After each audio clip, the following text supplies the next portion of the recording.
Thank you, Guy. And Mr. Zhovkva, thank you so much for joining us. I mean, I don't want to put words in your mouth, but I think that today you're probably a happy man and you feel optimistic about the prospects for your country. So I want to ask you at this point, given what we saw on Saturday, is it possible that with the right weapons, Ukraine can finally put an end to this terrible war before the end of the year?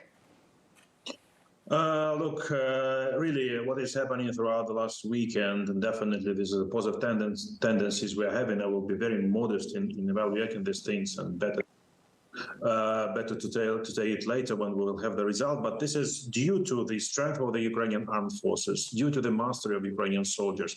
But this is also due, right you are, to the heavy weaponry Ukraine started to receive for the last practically weeks or months. This is what we didn't have in the beginning of the war. This is what we didn't have, unfortunately, before the war. Right now we are starting to have it. But definitely, if you're asking me whether it is enough, definitely not, because the aim of the Ukrainian armed forces, the aim of Ukrainian president is to liberate all the territory Ukraine is now is not having the control of.